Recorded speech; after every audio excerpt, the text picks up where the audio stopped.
Very deceiving itong pagkatao ni Bongo, no? Akala natin napakabait na tao, mukhang maamong tupa, pero isiniwalat ni dating retired police officer na si Arturo Las Cañas na ito palang si Bongo ay may sariling death squad sa Davao City sa pangunguna ng ngayon PCS o General Manager na si retired Colonel Garma.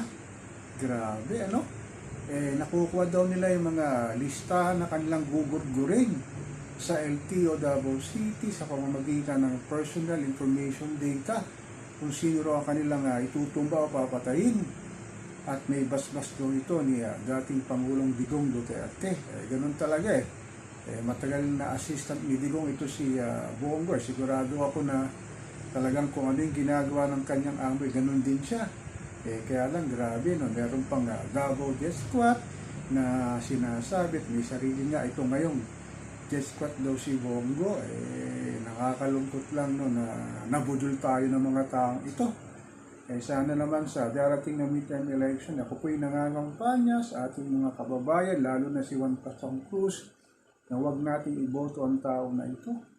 Grabe, akala natin meron pa siyang malasakit center na kanyang laging ibinibida na marami siyang natutulungan. Oo nga, para sa akin, nakakatulong kaya lang. Siyempre, sa dami ng kanilang kinurakot na salapi ng bayan, fronta lang daw na ito ang pagtulong kuno sa mahihirap. Ganun talaga ang politika Marunong lumarutong si Bongo at marunong sinasabi magmalasakit daw sa mga kababayan natin. Pero ito nga, lumulutang ngayon na ito ay may sariling deskot at salidin daw sa panggugulo ng mga tao na kanilang nakakalaban sa Davao City at sinasabing alam nga ito ng pamilya Duterte, lalo na si Digong. Nakakatakot talaga ang mga taong ito na kung sakali man makabalik sa Senado ay wala talagang gagawin ito kundi magpasasa sa buwis ni Juan Pasang Cruz na talagang magkakamal ng milyong-milyong salapi. Sangkot din ito si Bongo sa Pogo. Dinugay yung pangalan nito sa ICC na hanggang ngayon wala pa. Sinabi mo na huli na si Digong kasama nga si Senator Bato del Rosa at siya, pero wala pa rin na ginagawang aksyon ng ICC. Pero itong ibinilyag ni retired police officer na si Las Cañas sa nakakagimbal. Kung titingnan mo nga niya, masyadong malumani magsalita at akala mo sinong santo, pero talaga sa likod ng kanyang maskarang sinasabi na masyado rin din daw ito na mapang talagang malupit sa mga kanilang nakakalaban sa politika, lalo na sa Davao City.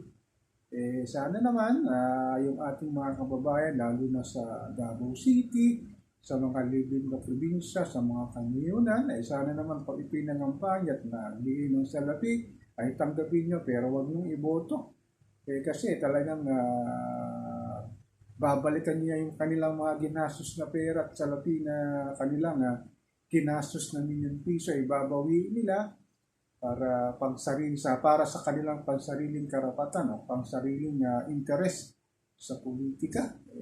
Ganun siguro yung ating laro sa politika, masyadong masalimuot. Kaya lang, siyempre, unti-unti nang lumalabas ang mga bahol ng mga nagpasasa sa ating mahal na inang bayan.